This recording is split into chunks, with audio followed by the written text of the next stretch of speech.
Good morning. Pushpesh sir ji के class में आप सभी लोगों का तहे दिल से स्वागत है और मेरा नमस्कार है आप लोगों को। मैं बताने जा रहा हूं कि मिडिल ईस्ट में ईरान के लिए खत्म नहीं हो रही है मुश्किलें। एक साल में सब कुछ गंवा दिया। मिडिल ईस्ट में ईरान के लिए मुश्किलें खत्म होने का नाम नहीं ले रही है। सीरिया के ताजा हालात इनका सबसे बड़ा उदाहरण है।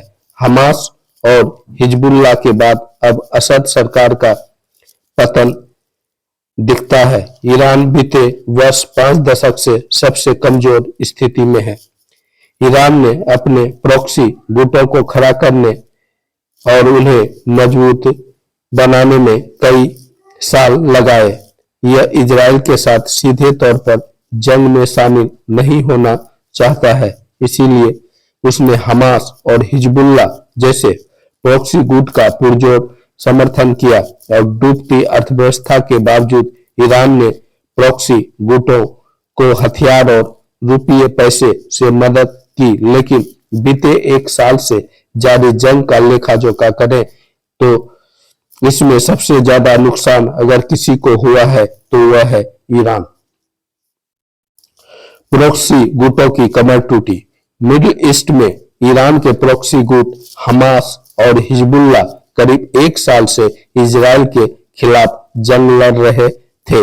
बेशक वे 7 अक्टूबर 2023 को इजराइल पर अचानक एक बड़ा हमला कर इजराइल को बड़ा झटका दिया, लेकिन शायद ईरान और उनके प्रॉक्सी गुटों को यह अंदाजा नहीं था कि इजराइल इस बार उनके खतरे को खत्म करने के लिए किसी भी हद तक जा सकता है और 56 इस्लामिक मुल्कों को क्या दुनिया की कोई भी ताकत उसे ऐसा करने से रोक नहीं पाएगी, क्योंकि अमेरिका जैसा मजबूत सहयोगी हर स्थिति में इजराइल का साथ दे रहा है। गाजा से हमास का सफाया। गाजा में बीते एक साल से जारी इजरायली हमले में करीब 45 हजार से अधिक लोगों की मौत हुई। दुनिया के कई देशों और मानवाधिकार की निगरानी करने वाली संस्था गाजा में इजरायली कार्रवाई को नरसंहार बता रही थी, लेकिन अमेरिका ने सभी दावे और सबूतों को खारिज किया। उनकी रणनीति साफ है, इजराइल अपनी सुरक्षा सुनिश्चित करने के लिए जिस हद तक जाना चाहे अमेरिका उसमें उनकी पूरी मदद करेगा। यही वजह है कि हमास के 2 चीफ इस्माइल हानिया और यद्हा सिनेवार की हत्या के बाद गाजा पर इजरायली हमले जारी हैं। नेतन्याहू पर अपने ही देश के नागरिक आरोप लगा रहे हैं कि वह उनकी रुचि बंधक को रिहा करने की नहीं है, बल्कि उनकी मंशा गाजा पर कब्जा करने की है।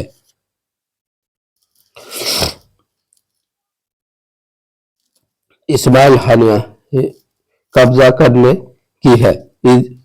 इजरायली सेना ने गाजा में लगभग 70% से अधिक इमारतों को जमींदोज कर दिया। हमास की सबसे बड़ी ताकत मानी जाने वाली सुरंग को नष्ट करने का काम जारी है। मिस्र और गाजा के बीच फिलाडेल्फी कॉरिडोर, नॉर्थ और साउथ के गाजा के बीच नेजारिम कॉरिडोर बनाकर नेतन्याहू की सेना ने हमास को दोबारा संगठित होने से रोकने की रणनीति को अंजाम दिया। लेबनान में हिजबुल्लाह की ताकत खत्म। दूसरी ओर लेबनान में 23 सितंबर से इजराइल के फुल फ्लेज वार की शुरुआत की। नवंबर के आखिरी हफ्ते में उसने हिजबुल्लाह के साथ 60 दिनों के सीज फायर पर सहमति बनाई, लेकिन करीब 2 महीने वाले फुल फ्लेज वार में इजराइल ने ईरान के सबसे ताकतवर प्रॉक्सी और चहेते हिजबुल्लाह की पूरी टॉप लीडरशिप को खत्म कर दिया। करीब 3 दशकों तक हिजबुल्लाह की कमान संभालने वाले हसन नसरल्लाह और उनके उत्तराधिकारी हासिम सफुद्दीन की मौत ने फिलहाल हिजबुल्लाह की कमर तोड़ दी। इजरायली सेना के ग्राउंड ऑपरेशन में हिजबुल्लाह के कई हथियार डिपो तबाह कर दिए गए। अब हिजबुल्लाह का दोबारा पहले की तरह शक्तिशाली और मजबूत बनना लगभग नामुमकिन है। इनकी सबसे बड़ी वजह सीरिया में असद सरकार का पतन। सीरिया में असद सरकार का पतन। दरअसल सीरिया ईरान के लिए एक्सिस ऑफ रेसिस्टेंस को मजबूत करने के लिए सीरिया एक मजबूत और जरूरी गढ़ था, जिसके प्रॉक्सी गुटों का तक हथियार भी इसी रूट से पहुंचता था। सीरिया की भौतिक स्थिति के कारण इस क्षेत्र में तमाम प्लेयर्स के लिए महत्वपूर्ण रहा है। यह क्षेत्र की विरोधी ताकतों के बीच एक बफर जोन की तरह काम करता है। इसके पश्चिम में लेबनान है, जो दक्षिण पश्चिम में इजराइल, दक्षिण में जॉर्डन है, जो पूर्व में इराक, उत्तर में तुर्की है। सीरिया में असद सरकार का जो है पतन। ईरान, इराक, सीरिया के जरिए लेबनान में हिजबुल्लाह तक हथियार पहुंचाता था। यह हिजबुल्लाह के लड़ाकों को ट्रेनिंग देने, उन पर सीधी पहुंच बनाने के लिए भी इसी रूट का इस्तेमाल करता था। लेकिन अब जबकि सीरिया में असद सरकार का तख्ता पलट हो चुका है और तुर्की समर्थित विद्रोही गुटों का राजधानी दमिश्क पर कब्जा है, लिहाजा ईरान के लिए हिजबुल्लाह तक आसानी से हथियार पहुंचाना मुमकिन नहीं होगा। एसटीएस लीडर जुलानी को ईरान को दो टूक।